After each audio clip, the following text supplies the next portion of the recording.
joke to M23, my bro. Not joke. That is army for the people. Not joke. Kuva bafata Goma na Bukavu benshi batekerezaga yuko bagiye kwirukanwa nko muri 2013 ariko kuri inshuro siko byagenze. AFC M23 baje biteguye bavuga ngo tuje kuguma hano, tuje kuyobora, ntabwo dufite gusubira inyuma. Aha ni iwacu, ni mu migi, ni mu mihana y'iwacu.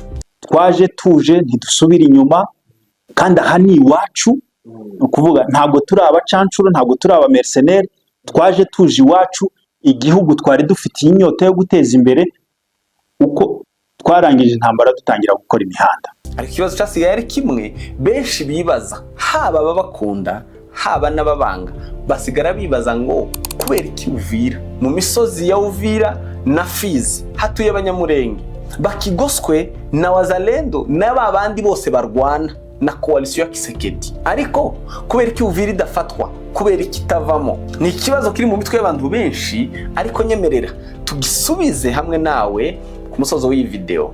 Uhita utekereza kugira ngo wihutire kuja kureba igisubizo. Hari igihe uja ku musozo ugasiga igisubizo hagati, ahubwo tera gatebe ubundi tubivimuze. C'est un groupe armé qui déstabilise l'Afrique de l'Est. Le Rwanda a des velléités expansionnistes en vue d'assouvir ses appétits criminels. M23 are not Rwandans. These are...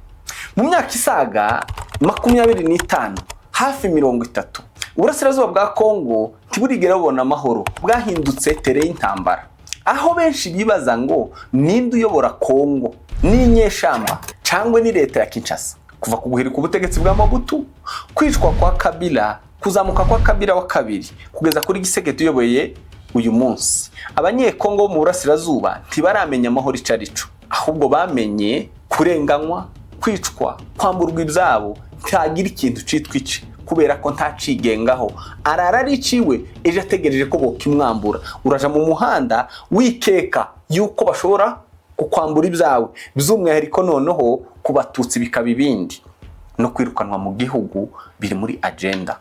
Ni Director Gabi mu kiganiro Viewpoint. Urakaza neza kuri Afromedia Live, wakunda ibiganiro byacu.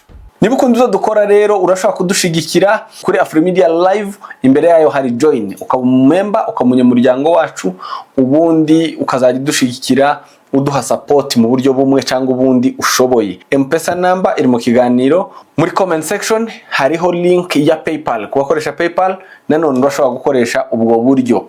Nzira yose wa supportinga mu Afromedia kugira ngo dukomeze kukugezaho ibiganiro byinshi byiza, uburyo bwose ushoboye, ico ushoboye gukora tucite gito, kubera ko kuri twe ni kinini, ni motivation igihe dutegura, igihe dukora, production cost n'ibindi. Ndagushimiye cyane kubwa support yawe.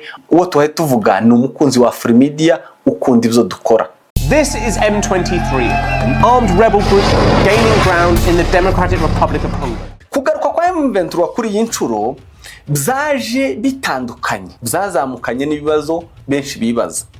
Ariko aho bafatiye Goma berekanye yuko baje gukora akazi gakomeye. Amasoko yongeye gufungura, amashuri arakora, imihanda yabaye busy, inzego z'ubuyobozi zirashirwaho umunsi ku munsi, kuva ku baguverineri, abadministrateri, kugeza ku nzego zo hasi z'ama village. AFC M23 yaje yigaragaza yuko ari abayobozi baje kuyobora, ari bo bayobozi bejo hazaza. Gavana wa Kivu Kaskazini upande wa M23 Erasto Musanga aomba wakazi wa eneo lote wanalodhibiti kuunga mkono juhudi za umoja, maridhiano, kupiganisha ubaguzi wa ukabila na kuchangia usalama. Ninaweza wapatia ni kuambia kama sisi wenyewe, sisi watoto wa Goma, sisi watoto wa Masisi, sisi watoto wa Nord Kivu, hakuna mtu mwenye atatusaidia kujenga kwetu. Sisi tujitie pamoja, nguvu zetu ndio zitatusaidia kujenga kwetu. Hari ico bita ngo ni ugukora isuku. Winjiye kuri Goma, tuvuge kuri Goma niho turi bunyine,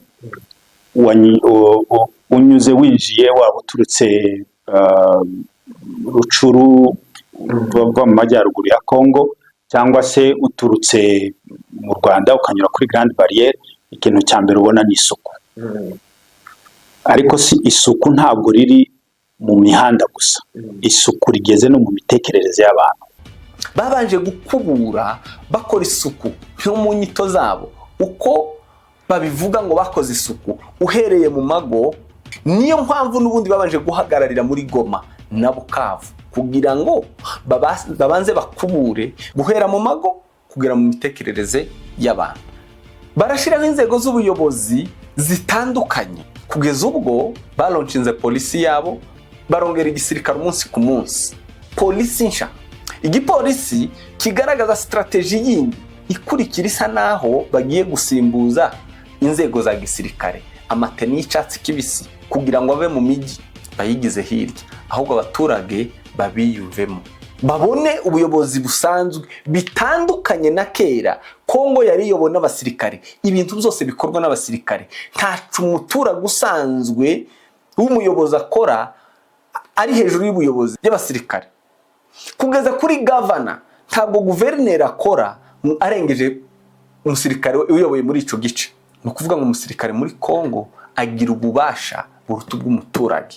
Mu bindi bihugu umusirikare ni umurinzi w'umuturage, ni umurinzi w'imipaka, ntabwo ari urinda umuturage mu mujyi hagati. Hakora police, traffic police, izo zose bigenewe kurinda abaturage n'ibyabo, mu gihe abasirikare barinda imipaka y'igihugu. Muri Kongo siko bimeze, ahubwo abo basirikare ni abateza akajagari mu miji.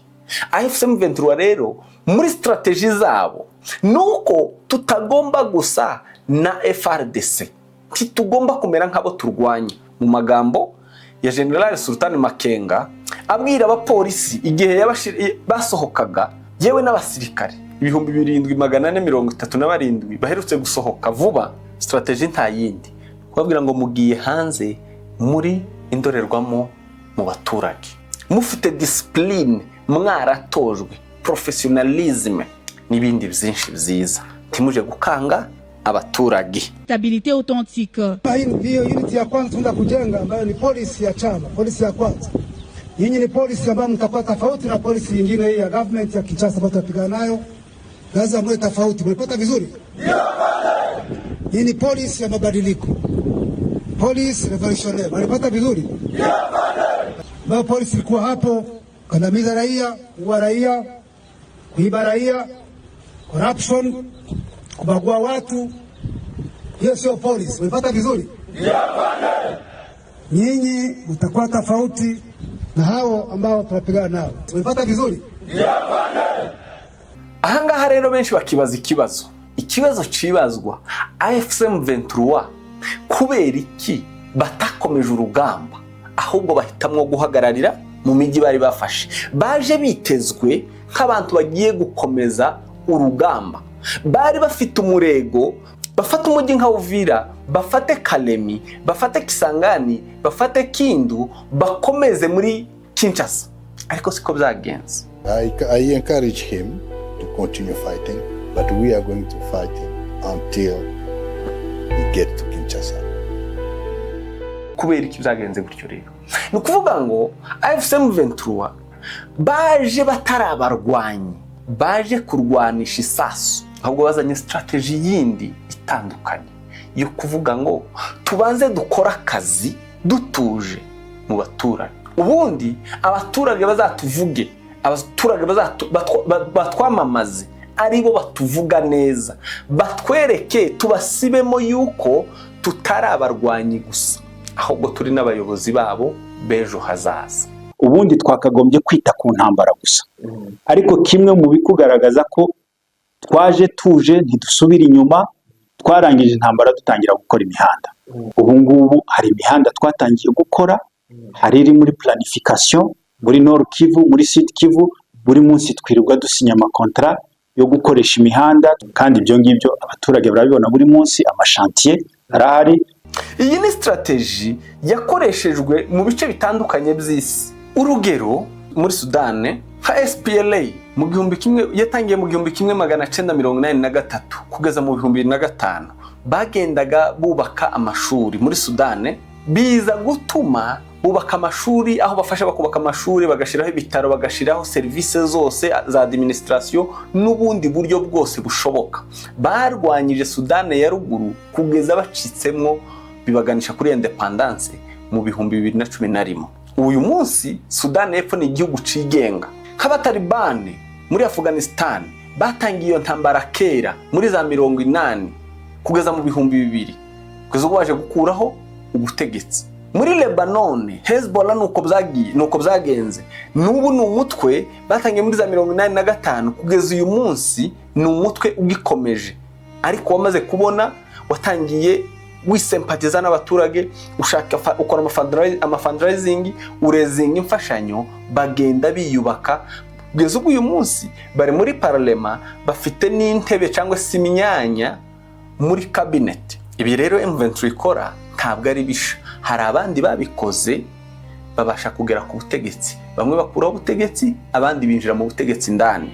Urugero rw'u Rwanda rwatangiye muri 90 bashaka kulibera u Rwanda, bafata u Rwanda muri 94 bahagaritse genocide, ariko bahagaritse genocide bakuraho ubutegetsi. Mbere yaho batekerezwaga nk'ibisimba, nk'abantu barya abantu, niko babavugaga, inyenzi niko zari zimeze, ariko binjiye mu baturage bavuga ngo titurabicanye. Bazana imipira y'amaguru, bazana serivisi zose za leta, bashiraho ubuyobozi aho bafashe, byaje kubaganisha ku gihugu. Uyu munsi FPR inkotanyi nibo bayoboye u Rwanda. Ibyo AFC M23 ikora rero, hari ibihugu byinshi byabayeho, ibice byinshi by'isi byagiye bibaho. Iyo strategy rero ifasha iki? Ico ifasha cya mbere nuko ifasha kumvisha abaturage yuko aba bantu bararuta leta ihari, kuko bakora ibikorwa biruta ibya leta, bakikundisha abaturage, bakabakuramo urwango bari babagirira nk'ibisimba, bakababwira ko turi abantu. Ntabwo turabicanyi, ntiturwana kuko dushaka kwica, turwana kuko dushaka kwibohora. Gusimbura iriya bagashira ku munzani. Iyo ni strategy AFC M23 yatumye bahagararira muri Goma, bahagararira i Bukavu, kugira ngo babanze bakore isuku, babanze bikusanye mu buryo bwose.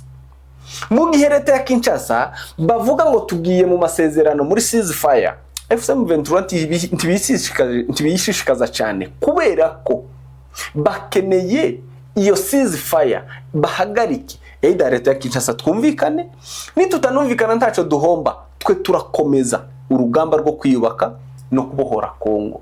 Niyo mpamvu batigeze bahagarika gushiraho abayobozi hirya no hino mu bice bafashe, tibigeze bahagarika gukora imihanda, barayikora buri munsi, amashuri arafungurwa, amasoko arubakwa, imihanda irubakwa, indi gasanwa. Mbese AFC M23 irarwana urugamba strategically, ntabwo ari amasasu gusa bari hariya barwana, ahubwo bazanye systeme nsha. Abakunzi babo benshi batumva yuko batabibabwiyeho. Tushaka gukura ubucamanza bwari buhari bushaje, buri corrupted, dushireho ubundi. Kugira ngo ibyo bishoboke rero nuko bubakiza inzego zose, rutari urwa gisirikare gusa, ahubwo inzego zose za leta bakamuvinga aho bafashe hose bazishiraho. Bigaragara yuko AFC M23 nico cabica dafata Uvira. Bageze Bukavu, tuzitezwe yuko icumweru gikurikira bazaba baryamye muri Uvira. Ijambo tombe rigenda ryibagirana buke kugeza kuri uyu munota.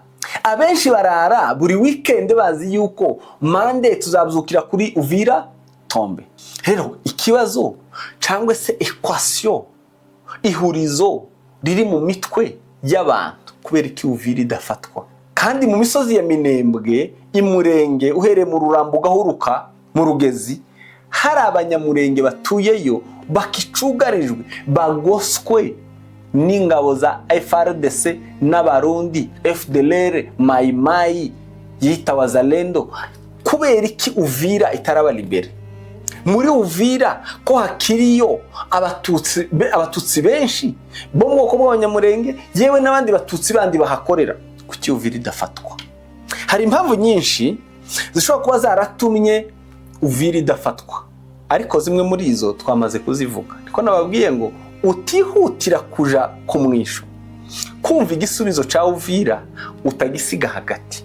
Impamvu ya mbere AFC/M23 ntibihutiraga kurwana, ntabwo bashakaga strategy yo gukomeza barwana kugeza barusha.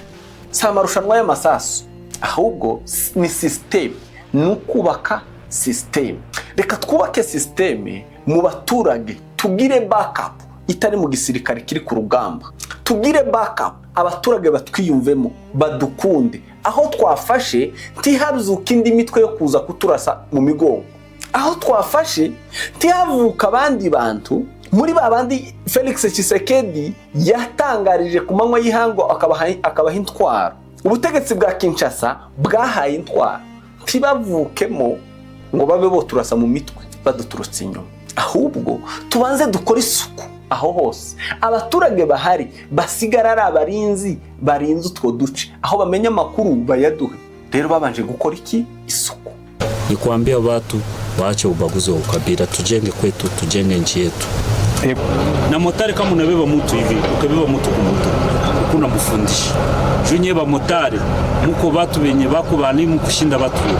Jour par jour, uketoka ngo munaleta batu bawili, benye habayuwe kwenye kila mtu, huyuwe kabila yenye unabeba kumoto. Uketoka Masisi unaenda Goma, huyuwe mwenye unabeba kumoto. Mko munabafundisha. Wale batu kama munababeba, mko munabafundisha umoja. Waambie umoja. Kama unabeba watu namwambia kwenye tarudia kwako watu waishi pamoja, watu waache ubaguzi wa ukabila. Tunasikilizana? Na sisi tutabajengea barabara. Impamvu ya kabiri, izi nizo dutekereza nje nawe, ntabwo ari AFC/M23 babisitubwiye, ariko turagerageza kumva impamvu zishobora kuba zarabateye guhagararira hariya tibafata Ubuvira. Abenshi bemeza yuko AFC/M23 bari bakeneye kwiyubaka mu buryo bwa gisirikare. Bamaze gufata abantu benshi bari muri FARDC birubuye muri bo.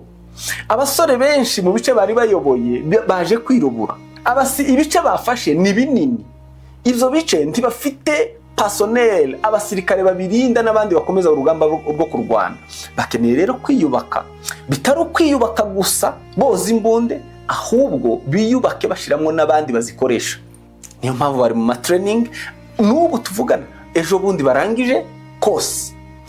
Bivugwa yuko ibindi bihumbi 12 biri n'ubundi mu myitozo. Recruitment irakomeje umunsi ku munsi, bamwe baratoza abandi barekirita, bamwe baratoza abandi basensibiliza, abavyeyi bazana abana babo.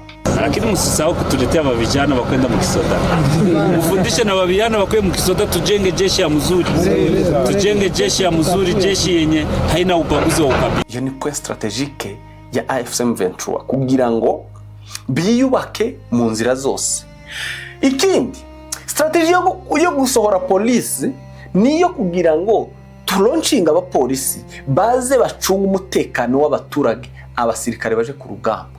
Polisi icunge mu miji, abandi bose bakomeze hehe imbere baje kubohora ibindi bice. Bivuze ngo iyo bigabanyamwo abasigara bakaza muri polisi, abandi bakagenda, bari kuba ari bake cyane. Abandi bakemeza yuko mu ruhande rumwe barashobora gutekereza ngo nituja kurwana n'abari abantu muri iki kibaya duciye hango dufate Uvira, biraba ari imibare itari myiza, hazatikirira abantu benshi kuko nabo ntibarasa amazi. Nubwo bahunga uko urugamba ruje batangira urugamba, FARDC bagahunga, Wazalendo bagahunga, Abarundi bagahunga, Sadek gahunga, Interahamwe zigahunga, ntabwo barasa amazi. Ayo masasu barasa yica abantu, kandi badakeneye urugamba rwo kumarisha abasirikare babo, bakeneye urugamba rwo kubohora kuruta kumarisha abasirikare nubwo batanga sacrifice. So ariyo mpamvu strategy yindi kurikira imaking sense yo kuvuga ngo reka twuzuze abasirikare mu misozi y'Umurenge baciye mu bindi bice, duconnecte Minembwe Imurenge duciye mu bindi bice, duhuruke aho bari abaturage bandi dukeneye kurinda bari. Benshi bemeza yuko bashaka kuzamuka baturuke mu misozi yo mu Minembwe, bamanuka Fizi, bamanuka Gafinda, bamanuka Kirungwa, bamanuka ku Ndondo z'Ibuvira, bamanuka Imurenge n'Iremera n'ahandi, baja gutera Uvira, ariko probability yabyo ntabwo ari nyinshi. Kimwe nuko bo connecta gusa bo kwinyora Uvira bagakonekta, abenshi nanone bagera bakibaza ngo kubera iki badakonekta ho Plateau na Bukavu baciye Kaziba. Muri ya gahunda yawe yo kubaka imihanda n'ubundi hazatangira umuhanda uturuka za Kaziba uzamuka muri ho Plateau. Se birashoboka yuko iyo bari yo strategy yindi yo gukonekta hariya babanje kwinyora Uvira, mu gihe abandi bategereje Wazalendo bategereje hariya, kuko bazi ko ariho iwabo nibatsindwa bazaba batsinzwe. Nibatsindwa mu kibaya ca Rusizi bakabona Uvira irafashwe, Wazalendo kwisha. So birashoboka yo gukonekta izi territoire zose AFC M23 bafite na Minembwe badaciye muri Uvira. Ahangaha mbibutse yuko mu minsi yashize hatangajwe hasirikiye amagambo ya territoire ya Minembwe. Bamwe bavuga ngo territoire ya Minembwe iyobowe na Gikwerere na Mugaza, ariko byaje kuvugwa n'umuyobozi wa MRDP Twirwaneho, aravuga ngo ntabwo ari territoire ya Minembwe, ahubwo n'abayobozi bayoboye uduce twose two muri ho Plateau bafashe. So byumvikane yuko ntabwo ari territoire ya Minembwe, kubera ko aho bayoboye hararuta territoire. Urabyumva gute? Hari ibanga riri muri ibi bintu, aho bayoboye harenze territoire. So ni intara. Ni kibazo nawe wosubiza ukatubwira uko bimeze. Umuyobozi wa MRDP yavuze yuko aho bayoboye harenze territoire, ntabwo bayoboye territoire ya Minembwe gusa. Uko territoire ikwiye kungana irarenga. Ntabwo intego yacu kwari ukugarura kwari ugushyiraho ubuyobozi bwa territoire ya Minembwe. Aho bareba haranarenga territoire cyangwa se icyo cyari cyaratekerejwe nka territoire ya Minembwe. Birashoboka rero ko iyo territoire, iyo space, reka tuyite territoire, dukoreshe territoire kubera ko nubwo irenze ntituramenya irindi zina twoyita. Birashoboka kuyikonekta, kuyihuza na Bukavu biciye Kaziba. Noneho MRDP, AFC M23 na MRDP bakazinjira, hakaba ubuhahirane bwa Bukavu na ho Plateau. Noneho bigatanga gahenge ku baturage b'Abanyamurenge batuye muri biriya bice. Ibyo birashoboka. Kuvaho rero biragaragaza ni impamvu nyinshi zitandukanye bashobora kuvuga ngo bubake muri urwo rukuta, ariko Uvira tube tuyiretse. Hanyuma nitumara kwiyubakaho hose neza, abaturage bacu bari safe, batekanye, Uvira irashobora kuvamo mu buryo bubiri, banyuze mu buryo bwo kumanuka, abandi baturutse muri Kamanyola. Keka ko Uvira yohunga yogwa nka Yeriko. Bitagenda gutyo, bakavuga ngo reka twikomereze Kalemi, dukomeze Maniema, dukomeze Kisangani na Kindu. Uvira yo abarundi bazayivamwe igihe cyo cyose dukeneye. Icanyuma AFC M23 mwitangazo basohoye bavuga yuko leta ya Kinshasa batubahirije amasezerano ya ceasefire, ntabwo tuzemera yuko bakomeza kurasa ku baturage bacu. Abaturage bacu igihe kirageze ko dushobora kwactinga tukabikoresha nko muri self defense. Tugomba kwirwanaho. Retaliation mbese igisubizo cyacu kuri leta ya Kinshasa ntabwo ari ukubatera, ahubwo turaba tugiye kwirwanaho, turokora abaturage bacu n'abari muri Uvira. Birumvikana. Ese rero igihe kirageze cyo kurasa Uvira, twitegure tombe. Nimba koko ari byo, bagiye guca mu yihe nzira, bagiye gukoresha ubuhe buryo. Mu minsi yashize batangaje gufata Kisangani, Kalemi na Maniema, ariko ese baba baciye amarenga? Tugiye kubohora abaturage bacu. Nyuma y'ibitero byatewe Masisi, bavuze yuko bagiye kubohora abaturage babo n'abari muri Uvira. Twitegura iki?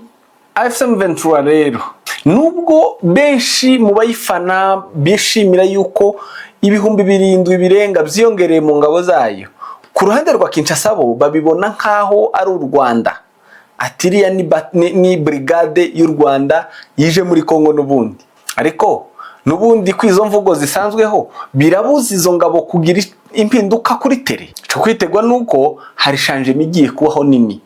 Aho tuvugira Bukavu, ingabo zamaze kugera muri Bukavu, izindi zerekera Kisangani. No kuvuga ngo urugamba rugiye guhindura isura. Ikibazo cyo kwibaza hangaha rero, ni aba liberators cyangwa ni aba invaders nka kwa kundi Kinshasa ibivuga? Ni wakombozi cyangwa ni abateye igihugu cyangwa ni abayobozi b'ejo hazaza rulers? Andika muri comment section utubwire uko utekereza impamvu basimbutse Uvira n'igihe ubona bagiye kwifata n'uburyo utekereza bashobora kubikoramo. Imana ikurinde kandi ikomeze kukugirira neza.